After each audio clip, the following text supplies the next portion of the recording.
Hello everybody, welcome to my channel Chapter Chat, and today we are going to read a poem, The Ball Poem by John Berryman. John Berryman was an American poet and he was born on 25th October 1914 and he died on 7th January 1972. So this particular poem, The Ball Poem, symbolizes the things we lose in life. और जो poet हैं वो यहाँ पे दिखाना चाहते हैं कि हमारी लाइफ में कितनी सारी हमें लॉस होती है and how we should cope up with those loss. हमें एक चीज़ बैठ के जब कोई चीज़ हमारी लाइफ में खो जाती है या हमसे नहीं हो पाता है, चाहे वो रिलेशनशिप में हो, लव में हो या कोई मटेरियलिस्टिक चीज़ें हो, कुछ भी अगर हमारे लाइफ से चली जाती है, लाइफ रुक नहीं जाती है, लाइफ चलती जाती है.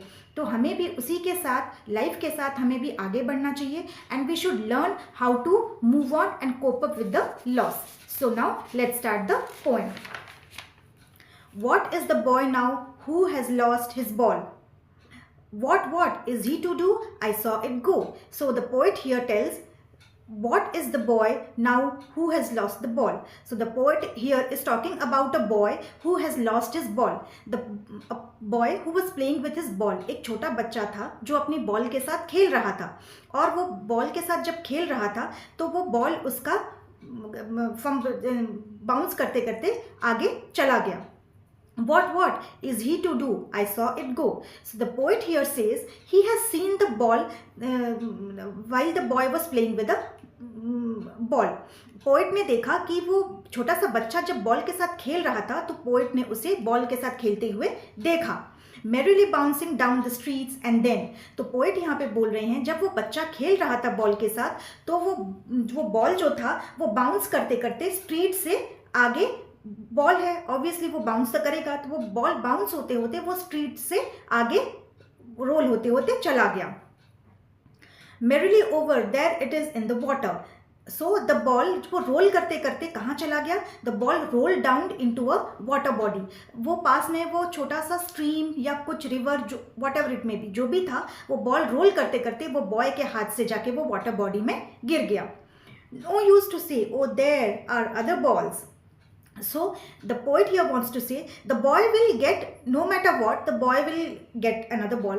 जब वो बच्चा उसका बॉल खो गया तो वो क्या करेगा? अपने पेरेंट्स को बोलेगा और उसके पेरेंट्स जो हैं उसको दूसरा बॉल एक लाके उसको दे देंगे. And ultimate shaking grief fixes the boy. So the boy is now very sad. वो जो बॉय है वो अभी बहुत सैड हो गया है कि उसको उसकी बॉल से बहुत अटैचमेंट था, वो बॉल से वो खेल रहा था और वो बॉल रोल होते होते, बाउंस होते होते जाके पानी में गिर गया. As he stands rigid, trembling, staring down. So the boy is standing there and he is rigid. वो बॉय जो है वहाँ पे वो फ्रीज हो गया है कि उसका बॉल जो वो खेल रहा था उस बॉल से, वो बॉल जाके पानी में गिर गया. अब वो क्या करेगा? वो बॉल को कैसे निकालेगा? वो कैसे वापस वो बॉल उसको मिलेगी? He is thinking about all those things. He is surrounded by sorrow. उसके फेस में जो हैप्पीनेस थी, जो चेयरफुल था वो बॉय की, वो बॉल के साथ खेल रहा था, all his excitement and happiness turned into sorrow because he lost his ball. All his young days into the harbor were. So the boy is standing there and he's in a freezing position. वो freeze हो गया है कि उसका ball कहाँ चला गया. वो सोच नहीं पा रहा है कि वो अब क्या करेगा. छोटा सा बच्चा है, वो उसमें वो यही सोच रहा है कि उसकी बॉल वापस कैसे आएगी. His ball went, I would not intrude on him. So poet यहाँ पे बोल रहे हैं the ball went. जो बॉल था वो तो चला गया पानी में, वो बाउंस होके वो चला गया.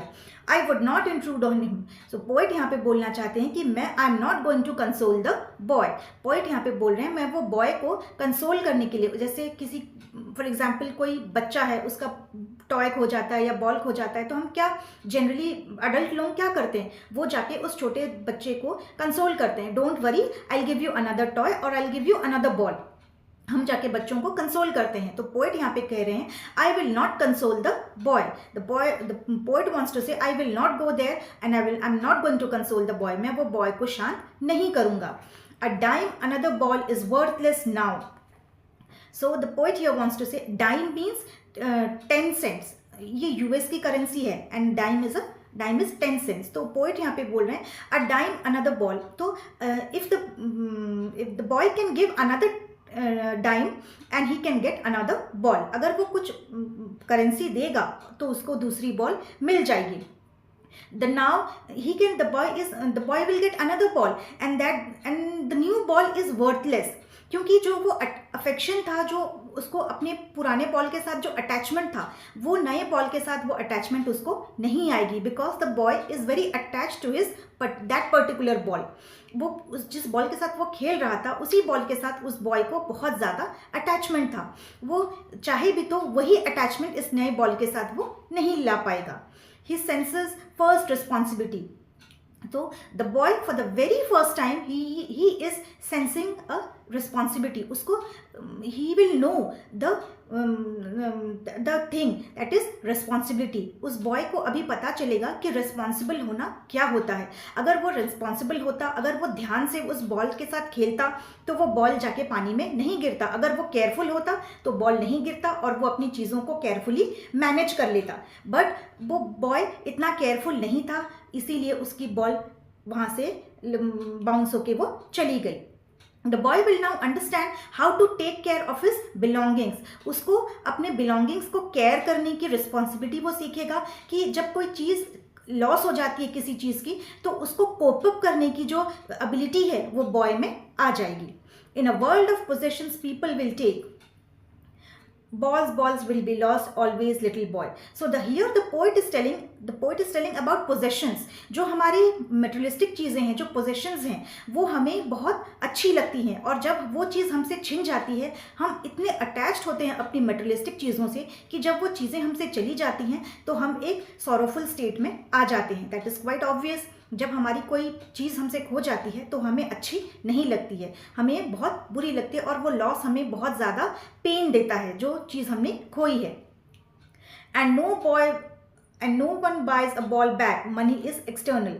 सो व्हेन यू लूज समथिंग, जो चीज़ जब खो जाती है तो money can buy the thing, but वो जो अटैचमेंट है, वो जो लव है, क्या वो मनी बाय कर सकता है? Money can not buy love and affection and attachment. So poet here wants to say कि जब वो बॉय पैसे देगा, he will get another ball, definitely he will get another ball, but he can not get the love, the affection, the attachment that the previous ball has given him.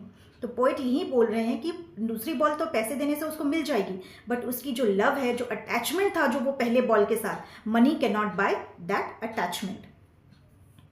He is learning well behind his desperate eyes. So the boy has lost all the hope of getting his ball back. यहाँ पे वो boy, उसको पता चल गया कि उसकी जो पुरानी वाली बॉल थी वो उसको अब नहीं मिलने वाली. The epistemology of loss, how to stand up. Epistemology means knowledge. So now the boy will learn the knowledge of losing a thing and how to stand up. अब वो बॉय को, छोटे से बच्चे को, अब उसको समझ में आएगा कि वो नॉलेज, कि जब हम कोई चीज़ हमसे खो जाती है तो वो पेन क्या होता है, and how to, more important is how to cope up with that pain. The boy will learn how to cope up with that pain. वो लर्न करेगा कि उस पेन से बाहर कैसे निकलना है और लाइफ को आगे कैसे बढ़ाना है. Knowing that every man must one day know. So loss is, here the poets wants to say, loss is a part of life, and all the human beings, we should learn how to cope up with the loss.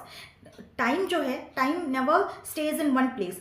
Time एक जगह में कभी नहीं रुकता. Time moves on, वो आगे बढ़ता जाता है. हमारी लाइफ भी वैसे चलती जाती है, और हमारी ह्यूमन बींग्स के लाइफ में बहुत सारी चीज़ें होती हैं. पॉजिटिव चीज़ें होती हैं, नेगेटिव चीज़ें होती हैं, लॉस भी होती हैं, loss of materialistic things, loss of life, बहुत कुछ होता है. But we should learn how to cope up with the loss and to move on with life, क्योंकि लाइफ एक जगह नहीं रुकती है. And most no many days how to stand up. And as human beings, we must learn how to move on and how to cope up with the loss. So this is the end of the poem. और इस poem का main theme जो है, poet जो यहाँ पे हमें सिखाना चाहते हैं, वो ये है कि loss is a part of life. जैसे हमें लाइफ में सब कुछ मिलता है, हैप्पीनेस, सॉरो, दुख, तकलीफ, everything is mixed up in our life. So जब हमारे लाइफ में लॉस होती है, किसी भी चीज़ की हो, चाहे वो किसी थिंग की हो, मटेरियलिस्टिक थिंग की हो, या फिर कोई लाइफ की लॉस हो, whatever it may be, we should learn how to cope up with the loss and we should move on in our life. तो जो सेंट्रल थीम है पोएम का वो यही है, we should learn how to cope up with the loss and move on within our life. So this is the end of the poem, and please do subscribe to my channel. Thank you.